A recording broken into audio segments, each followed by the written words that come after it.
Welcome to today's video. I am super excited. It is a beautiful summer's day and we are at Hakone. If you don't know about Hakone, well, I guess you're not an Initial D fan. Sorry, I was just climbing a bunch of stairs. But we are currently at the little tea shop here. And this is essentially where the Touge battle would start, where all the fog and all that kind of stuff was. I think it used to be called like, what they call like the White Demon or something? Yeah, White Demon, the fog. Yeah, the fog. So this is, if you guys watch Japonics videos, I'm sure you know, but he also runs a YouTube channel called JDM Masters, and they have a really in-depth video outlining a lot of different courses with Initial D and stuff like that. So definitely go check out the channel. I'll put a link to it in the description. But this is his beautiful 34 GTR. Has a bunch of goodies in there. How much horsepower you say is running? 611. 611 on the last dyno tune. This thing's got some really nice goodies in it. We'll look at it later, but we're about to go for a little bit of a lap up there. We've got the GoPro set up. I've even got the little swivel mount on the rear here, which I'm pretty excited to see what like a chase run's gonna look like with this. So yeah, we'll find out in a little bit. I've also got the drone so we can get some cool shots. So today's gonna be a pretty relaxed and chilled kind of just fun day in the mountains here in Japan on one of the most iconic stages of Initial D. So sit back, relax, grab your favorite drink and just enjoy the scenery.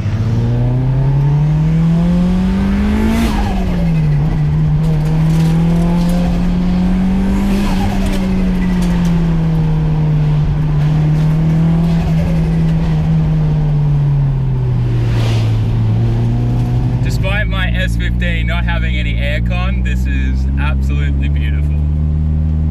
And surprisingly, it's so much cooler in the mountains with all the trees and the shade and the little bit of breeze blowing in the car.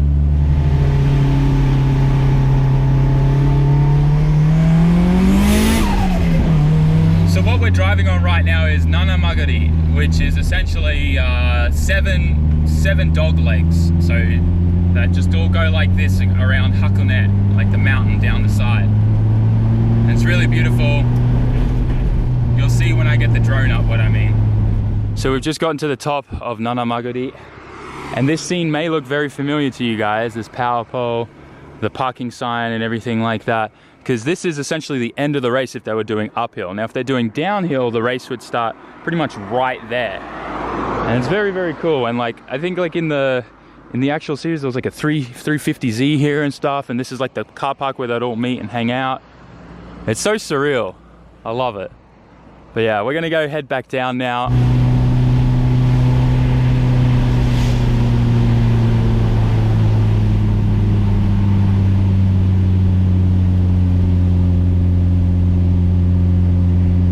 It really is so surreal just cruising through the mountains here.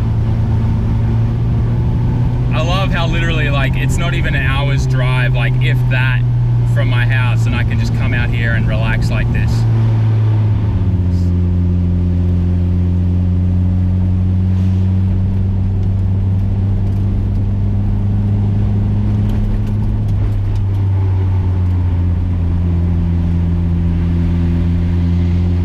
So cool. Imagine like back in the day people drifting this.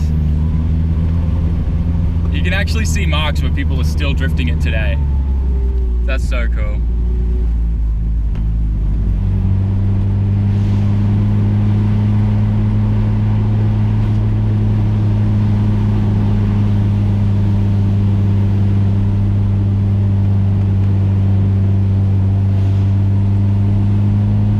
Oh man, here we go.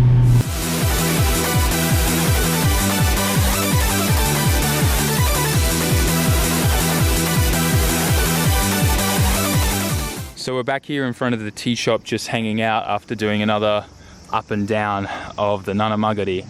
And as you can see, the fog and the clouds are really starting to come in here, which is why this place, like in the Initial D, they called all of this like the white demon, with the fog going in, and how they had to have certain people all the way along the track, well, along the road, you know, calling in to say, hey, there's no oncoming cars and stuff like that. Isn't this just so cool? Literally, like, we're in full-blown summer right now. Right now, my watch is telling me it's 36 degrees Celsius and there's fog and clouds rolling in. So cool. Seriously, it's crazy surreal being here. I love it.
Just started making our way back into Tokyo, and I love it out here so much. I really do need to come out here way more than I have been. I think this is literally like my 3rd or 4th time here, so I need to come out here way more. It's so much more relaxing out here, and like I know it's hard for you guys to just get a sense of everything through the camera lens, but just like the scent, the air, and like all of that has such a big thing about just how amazing it is out here, as well as it's such a sensory overload with just all the different colors and the things around and stuff. It's crazy. I'm sure you guys understand, and I hope the drone footage and the B-roll we got kind of gave you a really good aspect of things. Listen to that GTR, hell yeah. But yeah, we're gonna head in towards Tokyo, probably stop at a couple PAs and we'll pick it up from there. So we're just taking a quick break at a PA, and I realized we never got a chance to look at the engine bay of Japonic's 34 GTR. May I? Is that okay? Ooh. I'm not gonna lie, I'm really jealous. All right, let's get this bonnet prop up. Oh, thank you so much, sir. Man, and this is what a 600 horsepower GTR looks like. So a few key things is, I'm loving the titanium strut brace, Nismo intake manifold, and he's got, I believe, the 2530 Kais on here, the HKS twins. ARC intercooler as well. Very nice, my friend. Very nice. Everything in here is so clean, and the best thing about this is it's an M1 block, but it's the HKS 2.8 stroker kit with the VCAM setup as well.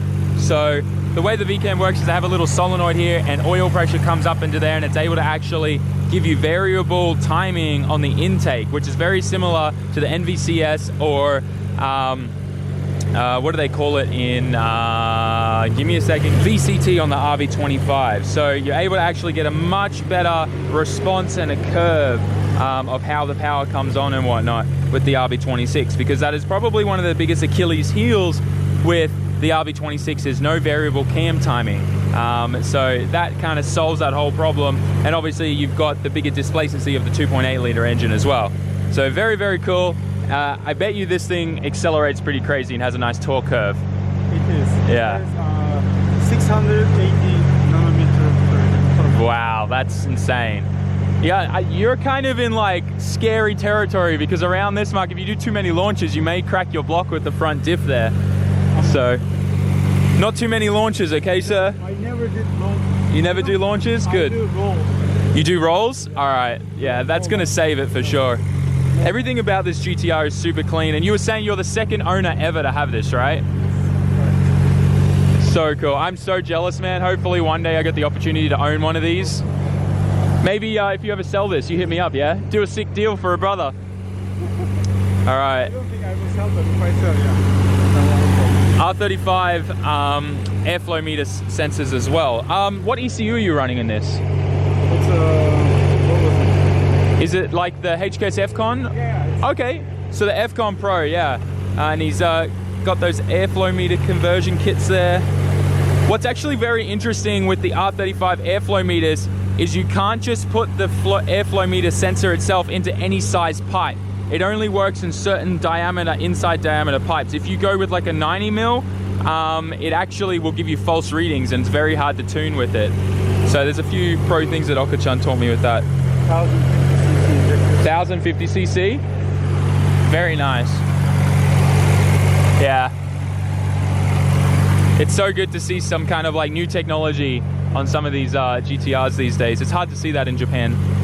But yeah, man, very nice car. I'm jealous. I'm not gonna lie, in a straight line, it's very hard to keep up with this guy in my 400 horsepower Silvia. I had 35 with this before. Yeah. 35 GTR. This is faster. Right? Yeah, I bet you this feels better to drive too. Less like automated, right? Exactly. Manual is something else. Yeah, it really is. Yeah, I think the only thing I like about stick shifting on the wheel is you get to keep both hands on the wheel at all time. Yes, on Touges and on circuits, this is safer. Yeah. Changing with the pedals. Very cool, man. I love this car. I'm super jelly. Loving the Nismo carbon eccentrics here. He's got like a blue kind of carbon risers here as well. And of course, the super epic Nismo tail lights. Very cool. I'm jealous. Look at that diffuser, boys. Goals for the future and the bronze TEs. You had to do TEs, didn't you? Yeah.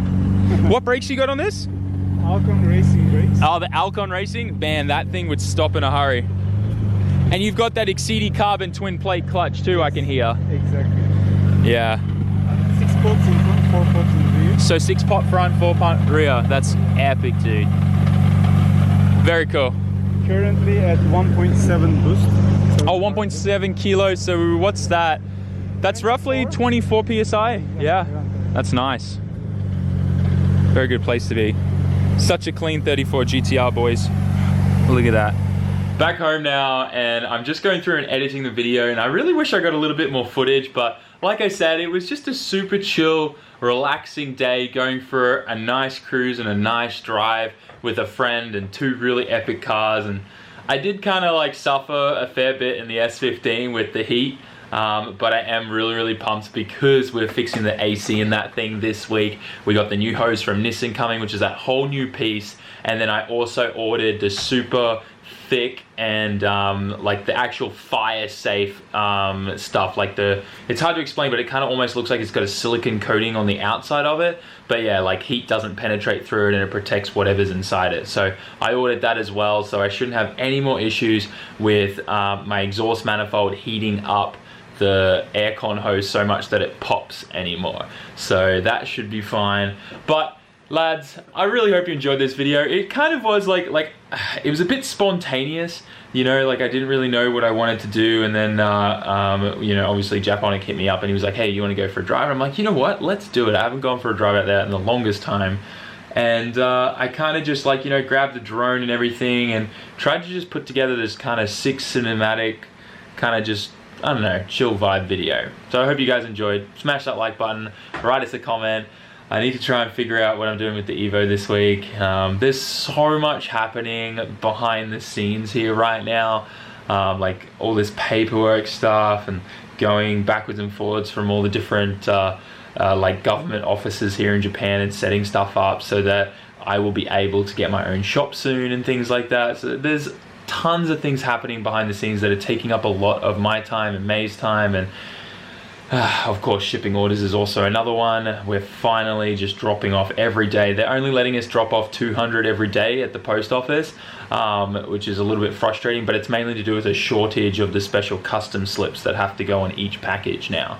So yeah, bunch of stuff happening, but hope you guys enjoyed. Catch you in the next one. Peace out. Jamata.